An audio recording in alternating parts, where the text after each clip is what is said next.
Bismillahirrahmanirrahim.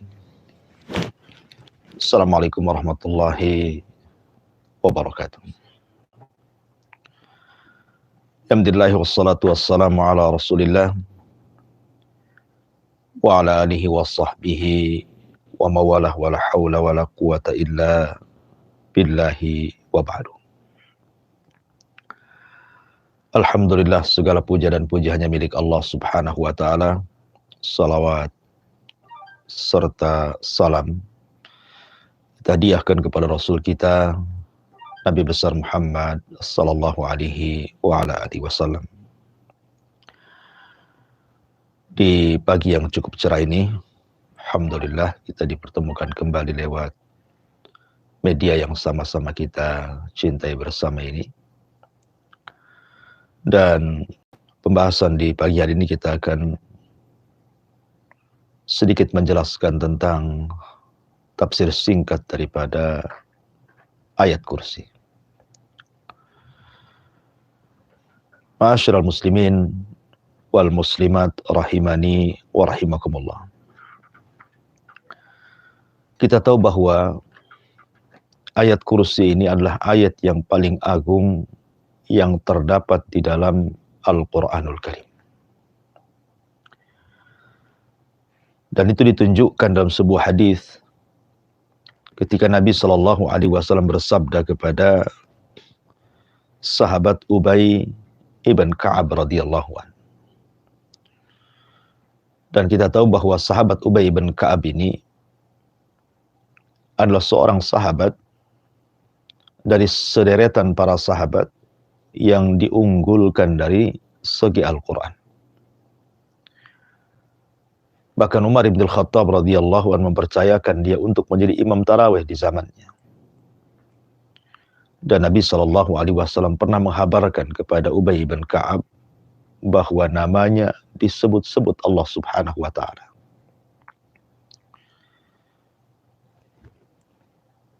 Di sini Nabi Shallallahu Alaihi Wasallam suatu ketika pernah memanggil Ubay bin Ka'ab radhiyallahu anhu.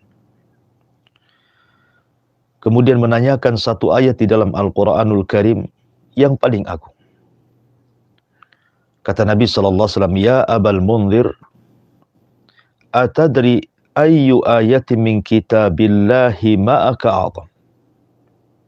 Wahai Abal Munzir, maksudnya Ubay bin Ka'ab radhiyallahu anhu, tahukah kamu ayat yang paling agung dalam Al-Quran itu apa? Maka Ubay mengatakan, Allahu wa rasuluhu a'lam. Allah dan Rasulnya yang tahu. Tentu ini sebagai adab. Walaupun dia tahu jawabannya. Akan tetapi, adab seorang sahabat kepada Nabi SAW tidak mau mendahulukan perkataan Rasul dibandingkan perkataan mereka. Tapi Nabi SAW terus mendesak dan mengatakan, Ya Abal Munzir, atadri ayyu ayatin min kitabillahi ma'aka a'zam. Wahai Abal Munzir, tahukah kamu satu ayat dalam kitab Allah yang paling agung? Maka Ubay mengatakan, Qultu Allahu la ilaha illa huwal hayyul qayyum. Maka kemudian Ubay pun membacakan ayat kursi. Allahu la ilaha illa huwal hayyul qayyum. La ta'khuduhu sinatu wa la naum ila akhiril ayat. Maka Nabi SAW menepuk dada Ubay bin Ka'ab dan mengatakan, Wallahi liyahni'akal ilmu ya Abal Munzir. Maka Nabi SAW mengatakan, semoga Allah Subhanahu wa Ta'ala memudahkan bagimu untuk mendapatkan ilmu, wahai Abal Munzir. Ma'asyiral muslimin yang dimuliakan Allah Subhanahu wa Ta'ala. Dari sini kita tahu bahwa tidak ada ayat yang paling istimewa dalam Al-Quran melebihi ayat kursi. Walaupun semua ayat dalam Al-Quran adalah kalamullah, tapi kalamullah juga memiliki keutamaan satu dengan yang lainnya. Ma'asyiral muslimin yang dimuliakan Allah Subhanahu wa Ta'ala. Abu Hurairah radhiyallahu anhu suatu ketika ditugaskan oleh Nabi Shallallahu Alaihi Wasallam untuk menjaga pembendaharaan kaum muslimin, Baitul Mal. Satu malam datanglah pencuri makanan dari Baitul Mal yang dijaga oleh Abu Hurairah radhiyallahu anhu. Kemudian Abu Hurairah pun menangkap pencuri ini. Kemudian tiba-tiba pencuri ini mengatakan, "Inni muhtajun wa alayya iyal wa li hajatun syadid." Wahai Abu Hurairah, aku ini orang yang sangat menghajatkan makanan ini. Aku punya banyak keluarga. Wa li hajatun syadidatun. Dan aku sangat berhajat dengan makanan ini. Keluargaku, mereka sedang kelaparan. Maka Abu Hurairah radhiyallahu anhu pun melepaskan pencuri ini. Kemudian Nabi SAW keesokan harinya mengatakan kepada Abu Hurairah radhiyallahu anhu, "Ma fa'ala asirukal bariha." Wahai Abu Hurairah, apa yang dilakukan pencuri yang kau tangkap semalam itu? Maka Abu Hurairah menceritakan bahwa dia melepaskannya disebabkan dia sangat berhajat dengan makanan itu. Maka Nabi SAW mengatakan, nanti malam dia akan datang lagi. Akhirnya kemudian apa yang disabdakan Nabi SAW menjadi kenyataan. Orang itu datang lagi. Dan mencuri lagi. Dan ketangkap lagi. Kemudian alasannya sama.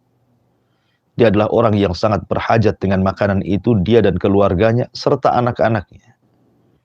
Maka Abu Hurairah pun kemudian kasihan dan melepaskan kembali.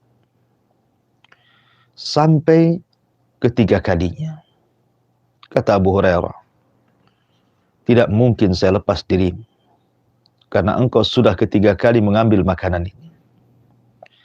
Saya akan laporkan dirimu kepada Nabi SAW. Tiba-tiba orang ini mengatakan, "Ya Abu Hurairah, maukah kamu aku ajarkan beberapa kalimat? Tetapi syaratnya setelah itu lepaskan aku." Kata Abu Hurairah radhiyallahu an, apa kalimat yang akan kau ajarkan itu? Maka kemudian orang ini mengatakan, "Ya Abu Hurairah, idza awaita ila firashik, faqra ayatul kursi." Wahai Abu Hurairah, kalau engkau hendak beranjak ke pembaringanmu, kau hendak tidur, maka jangan lupa membaca ayat kursi. Allahu la ilaha illa huwal hayyul qayyum ila akhiril ayat. Fa innaka lan yazala 'alaika minallahi hafidh wa la yaqrabuka syaitanun hatta tusbiha. Kalau engkau membaca ayat ini, maka engkau akan senantiasa mendapatkan penjagaan dari Allah Subhanahu wa taala dan tidak ada syaitan yang berani mendekatimu. Akhirnya kemudian Abu Hurairah pun melepaskan orang ini. Keesokan harinya Nabi SAW bertanya, "Ma fa'ala asirukal bariha ya Abu Hurairah?" Apa yang kau lakukan dengan pencuri yang kau tangkap semalam itu? Kemudian Abu Hurairah radhiyallahu anhu menceritakan, oh dia mengajarkan beberapa kalimat, mengajarkan ayat kursi yang dibaca sebelum tidur dan dijanjikan Allah akan memberikan penjagaan dan syaitan tidak akan mendekatnya. Maka Nabi SAW mengatakan, "Ya Abu Hurairah, tahukah kamu siapa orang yang kau tangkap semalam itu?" Maka Abu Hurairah mengatakan, "Allah wa rasuluhu a'lam." Allah dan Rasulnya yang tahu. Maka Nabi SAW mengatakan, "Dzaka syaitan." Yang kau tangkap itu syaitan. Sadaqaka wa huwa kadzub. Setan itu telah benar. Mengajarkan ayat kursi yang kau baca sebelum tidur, dia tidak akan mendekat darimu dan engkau akan mendapatkan penjagaan dari Allah Subhanahu wa taala. Tapi ketahuilah wahai Abu Hurairah, setan itu adalah pendusta. Khusus dalam bab ini dia benar. Tetapi selain ini semua setan itu pendusta. Dari sini ma'asyiral muslimin yang dimuliakan Allah Azza wa Jalla, syaitan mengajarkan kepada Abu Hurairah satu ayat dalam Al-Quran. Kalau seandainya Abu Hurairah membacanya dan kita semua membacanya, maka setan yang memberitahu bahwa dia tidak akan mendekat kita. Dan dia takut dengan kita ketika kita membaca ayat ini. Luar biasa. Ayat yang bisa menakuti syaitan lewat lisan syaitan sendiri. Itulah ayat kursi. Bahkan hadis dari Umamah radhiyallahu an, Nabi SAW pernah mengatakan, man qara'a ayatul kursi fi duburi kulli salatin maktubatin lam yamna'hu min duhulil jannah illa an yamut.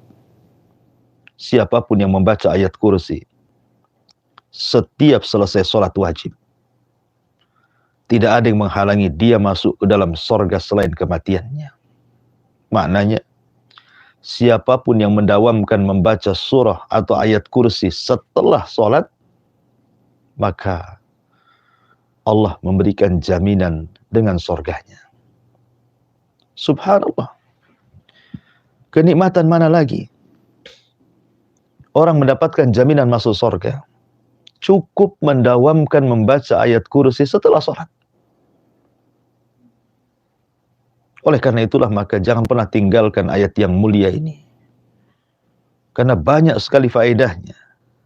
Bahkan Abu Hurairah radhiyallahu an pernah mengatakan, siapapun yang membaca surah Al-Baqarah, kata Nabi SAW, di rumahnya maka syaitan akan lari.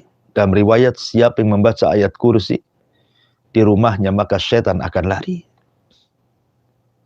Dari sini menunjukkan bahwa mengusir setan dalam Islam itu sangat mudah sekali. Cukup Anda membaca surah Al-Baqarah. Kalaupun mungkin terlampau panjang, mungkin bosan membacanya, maka Anda cukup membacakan ayat kursi saja. Itu sudah membuat syaitan lari. Takut dengan ayat kursi yang kita baca dan diniatkan untuk mengusir syaitan. Bahkan subhanallah, ada sebuah kisah dari Ubay bin Ka'ab radhiyallahu an. Jadi dikisahkan bahwa suatu ketika dia memiliki satu bejana dari tamr, dari satu gantang dari kurma kering. Setiap hari kurma itu berkurang dan berkurang. Curigalah kemudian Muhammad, sahabat ini, kemudian memperhatikan siapa yang mengambil tamar itu. Rupanya malam-malam itu dia melihat ada bayangan, semacam anak kecil yang mendekati tamar itu. Rupanya ketika ditanya siapa dia, orang ini mengatakan, saya adalah jin. Kemudian ketika melihat tangannya, rupanya tangannya berbulu seperti tangan anjing. Maka dia pun ketakutan. Kemudian mengatakan, apa yang bisa membuat dirimu menghindar dariku? Maka kemudian makhluk yang aneh ini mengajarkan ayat kursi kepada sahabat ini. Ma'asyiral muslimin yang dimuliakan Allah Azza wa Jalla.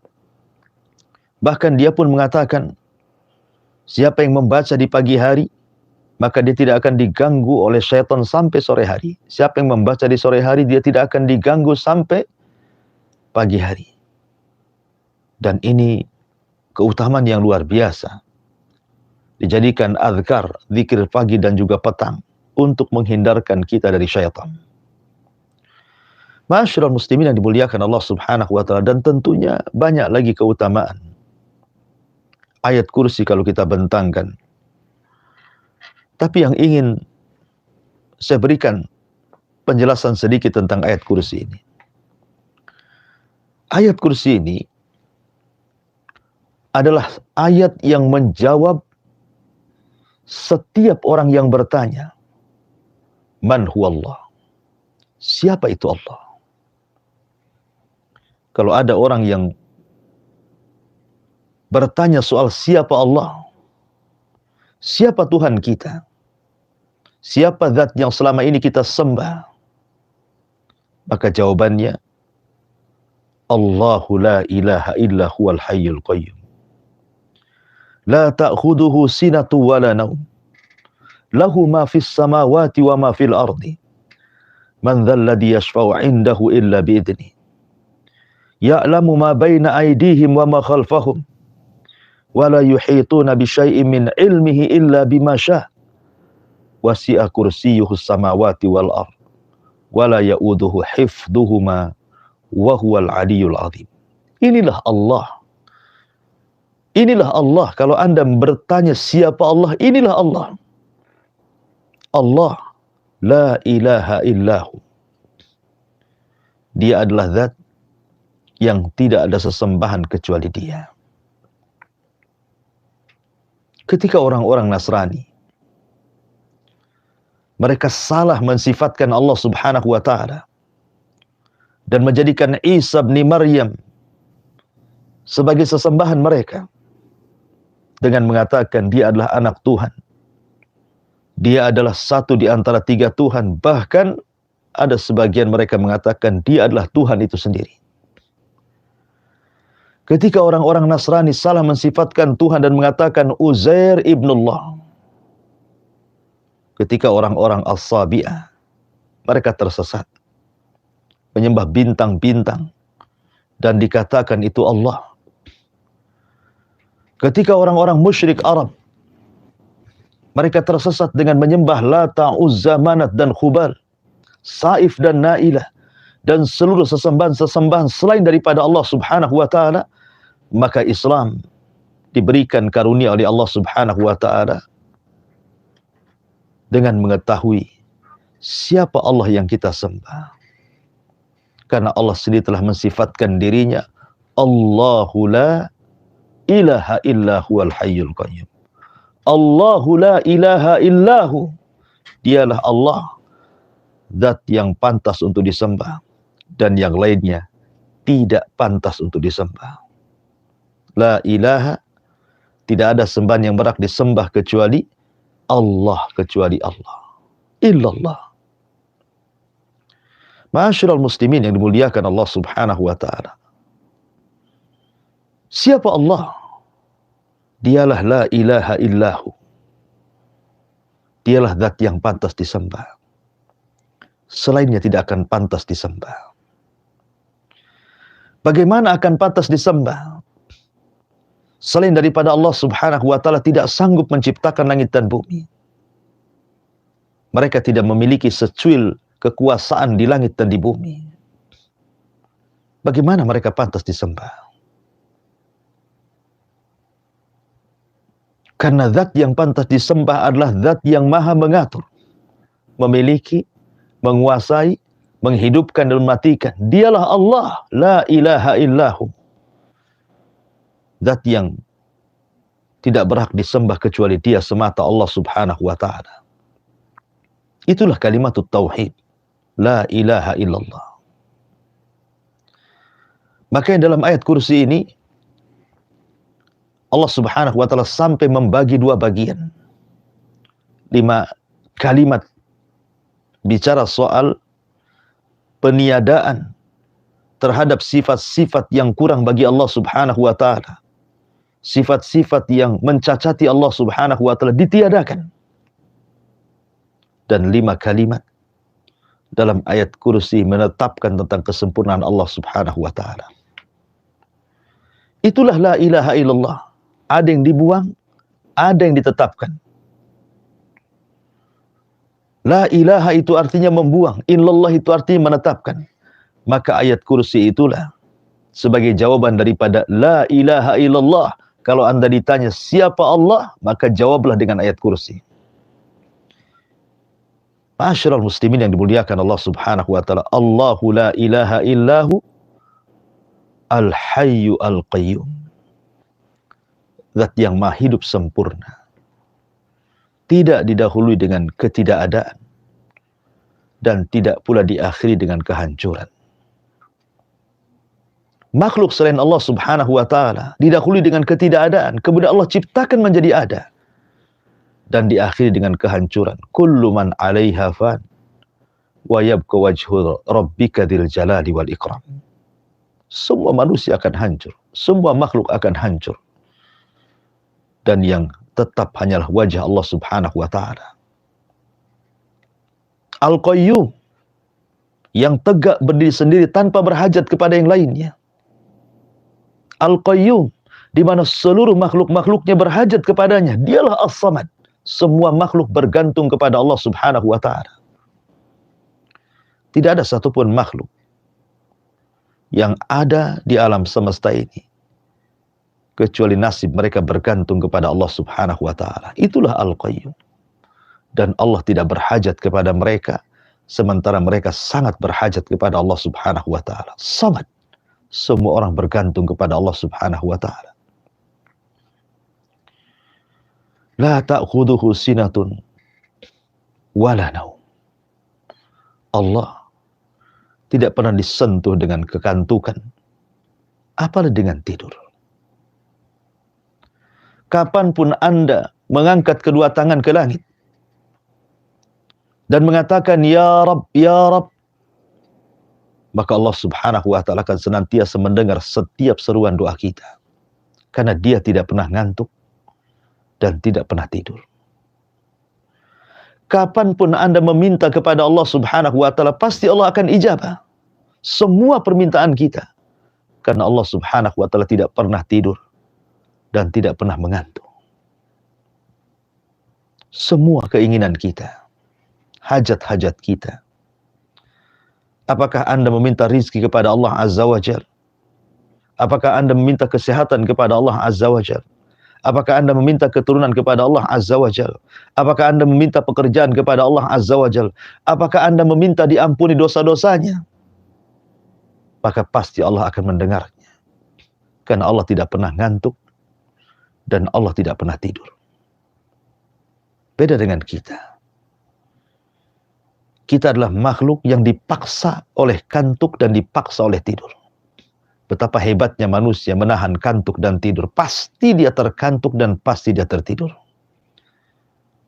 Tetapi seandainya manusia terkantuk dan tertidur pula sekalipun, maka Allah subhanahu wa ta'ala tetap akan memberikan hajat dan kebutuhan apa yang kita minta. Luar biasa. Siapa Allah? Lahu ma fis samawati wa ma fil ardh. Semua yang ada di langit, semua yang ada di bumi adalah milik Allah subhanahu wa ta'ala. Tidak ada makhluk selain Allah Azza wa Jal yang berserikat dengan Allah Azza wa Jal memiliki langit dan bumi, menguasai alam semesta. Bahkan menciptakan seekor lalat pun mereka tidak sanggup. Bagaimana mungkin menciptakan langit dan bumi? Artinya, zat yang menguasai alam semesta, langitnya, buminya, sampai kita sendiri manusia adalah milik Allah subhanahu wa ta'ala. Maka sudah sepantasnya, zat yang memiliki segalanya, dialah zat yang pantas untuk kita sembah. Adapun, selain daripada Allah Azza wa Jal, berhala-berhala itu, patung-patung itu, yang terbuat terkadang dari bebatuan dan pepohonan, atau berhala-berhala yang lainnya, mereka bukan pemilik langit dan bumi. Bahkan mereka sendiri tercipta oleh tangan-tangan manusia. Am khuliqu min ghairi syai'in am humul khaliqun am khalaqus samawati wal ardh bal la yuqinun. Apakah mereka diciptakan dari segala sesuatu? Ataukah mereka menciptakan diri mereka sendiri? Ataukah mereka yang menciptakan langit dan bumi? Bahkan orang musyrik sekalipun tidak yakin dengan kata-katanya. Ma'asyiral muslimin yang dimuliakan Allah subhanahu wa ta'ala. Ya'lamu ma baina aydihim wa ma khalfahum. Setelah Allah subhanahu wa ta'ala menegaskan tentang kekuasaannya secara mutlak bahwa yang di langit dan di bumi adalah milik Allah Subhanahu wa taala, maka di sini Allah berpindah bahwa Allah pun memiliki pengetahuan secara mutlak baik yang ada di langit, baik yang ada di bumi, baik yang ada di dunia, baik yang ada di akhirat. Pengetahuan Allah Subhanahu wa taala menjangkau semuanya, yang telah, yang sedang, dan yang akan datang, bahkan sesuatu yang mustahil terjadi kalau terjadi Allah Subhanahu wa taala tahu. Ya'lamu ma baina aydihim wa ma khalfahum. Allah mengetahui ma baina aydihim, yang di depan mereka, yang dan juga yang di belakang mereka. Sebagian ahli tafsir mengatakan maksudnya Allah tahu dengan perkara dunia dan Allah tahu dengan perkara akhirat. Ataupun Allah tahu tentang perkara yang sudah lewat, yang sedang terjadi, ataupun yang akan datang. Tapi selain daripada Allah, tidak ada yang tahu. Berhala-berhala itu tidak tahu nasib-nasib kita. Maka jangan pernah mengadu kepada berhala. Patung-patung dan sonam-sonam itu, mereka tidak tahu soal nasib kita, soal kehidupan kita. Berapa rizki yang akan kita dapati, berapa usia yang kita akan jalani, di mana kita akan mati, mereka tidak tahu. Maka zat yang tidak tahu tidak pantas untuk disembah. Tapi zat yang maha tahu segala-segalanya. Bahkan Allah tahu tentang hajat dan kebutuhan kita. Allah tahu apa yang dihajatkan dalam hati kita. Allah tahu, semua Allah tahu. Sehingga dialah pantas untuk disembah. Ma'asyiral muslimin yang dimuliakan Allah Azza wa Jalla. Kalau Allah mengatakan wala yuhituna bi syai'in min ilmihi illa bima syaa. Dan tidak ada makhluk yang bisa meliputi ilmu Allah. Tidak ada makhluk yang bisa meliputi ilmu Allah. Berapalah pengetahuan kita. Khidir alaihi salam pernah bicara dengan Nabi Musa alaihi salatu wasalam saat naik perahu. Kemudian dilihatnya ada burung menukik ke lautan, kemudian meneguk sesuap air, kemudian terbang kembali. Kemudian Khidir mengatakan kepada Musa, ya Musa, tahukah engkau ilmuku dan ilmumu hanya seteguk air yang diminum oleh burung itu. Sementara ilmu Allah itu bagaikan lautan yang terhampar tanpa bertepi. Dari yang seteguk itulah ada yang jadi profesor, ada yang jadi dokter, ada yang jadi insinyur, ada yang jadi pemikir, ada yang jadi penemu, dan begitu seterusnya.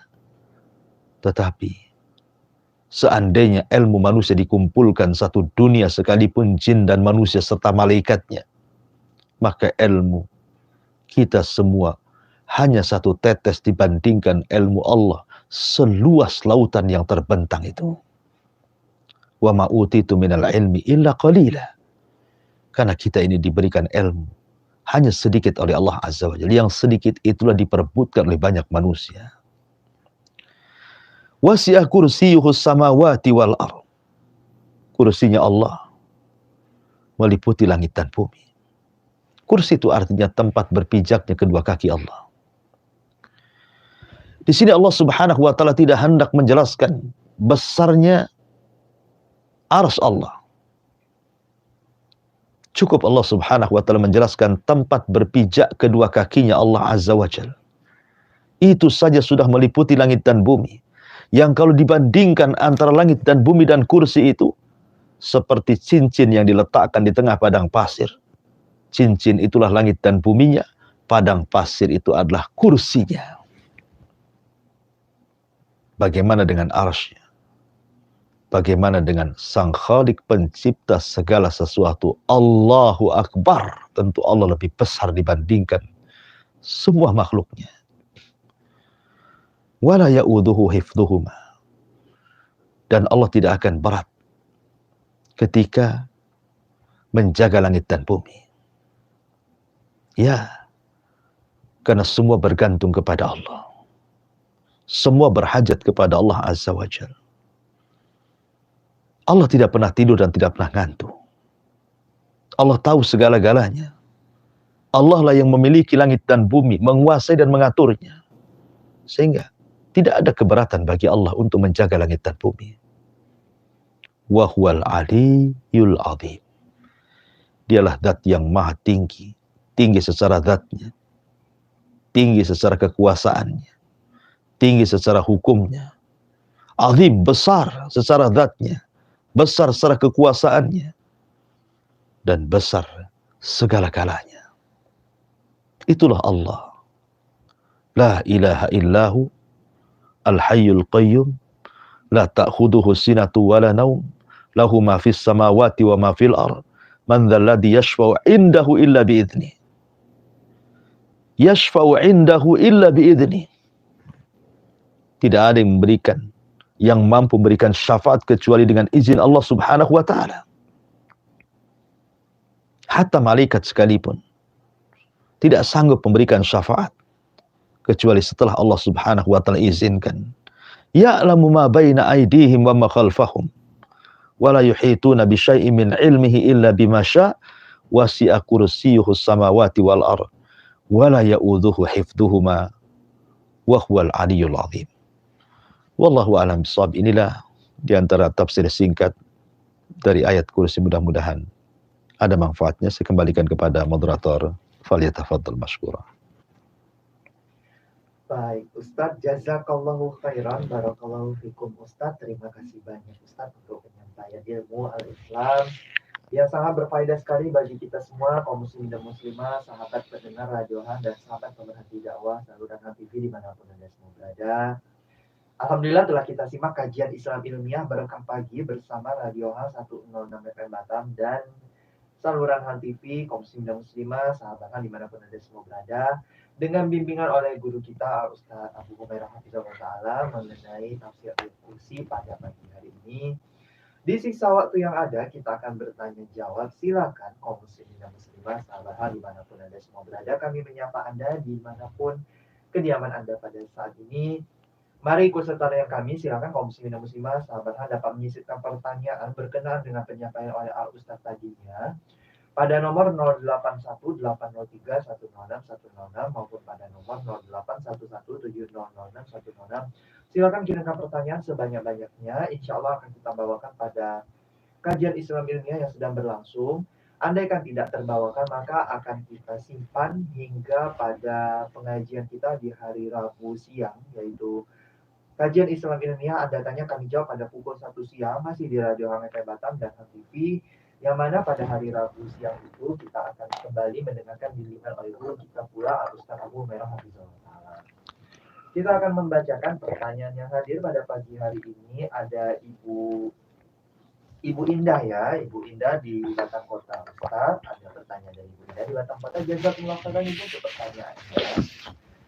Ustaz, dalam membaca ayat kursi ataupun zikir mau tidur ataupun bangun tidur ataupun zikir mutlak lainnya, dalam membaca zikir-zikir ataupun ayat kursi itu apakah boleh dalam keadaan tidak ada wudu dan aurat pun tidak tertutup Ustaz, misalnya seperti itu, apakah boleh demikian itu Ustaz? Lalu Ustaz, ketika kita membaca ayat kursi sebelum tidur, apakah ada tuntunan juga membaca 10 ayat terakhir surah Ali Imran Ustaz? Apakah ada tuntunan demikian Ustaz? Mohon pencerahannya.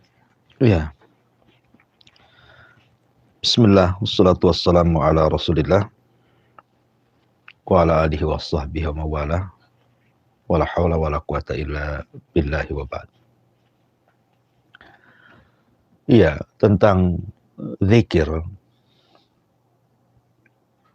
yang sifatnya muqayyad ataupun mutlak,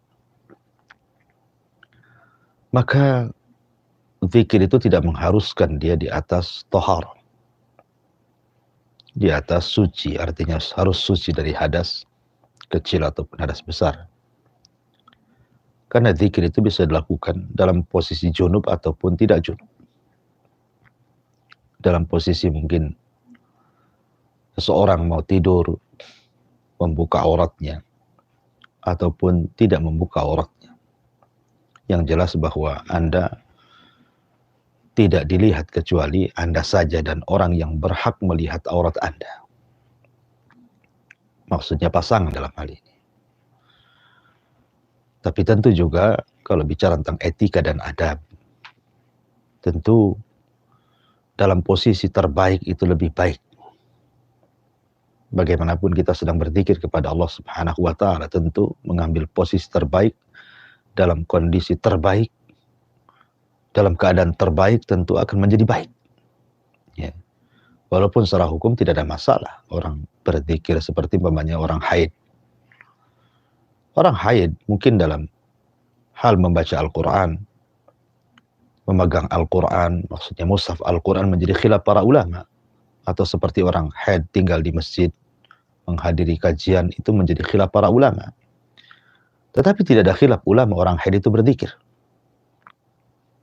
Berzikir dari lisannya, hafalannya. Dari sini menunjukkan bahwa tidak ada pantangan zikir itu harus suci atau tidak suci. Berhadas atau tidak berhadas. Junub ataupun tidak junub. Zikir ini mutlak. Kapanpun bisa dilakukan. Termasuk juga zikir pagi dan petang. Yang sifatnya muqayyad, yang sudah dijelaskan waktunya. Pagi dan petang. Atau zikir sebelum tidur. Atau sesudah tidur, doa sudah tidur, begitu seterusnya. Adapun tentang apakah kemudian dianjurkan juga tadi baca ayat surat Al-Imran. Saya kurang paham maksudnya surat Al-Imran ini apa gitu ya. Tapi kalau akhir surah Al-Baqarah mungkin amanah Rasul dan begitu seterusnya terkadang dianjurkan dibaca dalam tempat-tempat tertentu. Tapi kalau Al-Imran, maksudnya Al-Imran tadi karena kurang jelas juga ayatnya yang mana, bunyi ayatnya seperti apa gitu kan. Jadi saya tidak bisa berikan jawaban. Wallahu a'lam.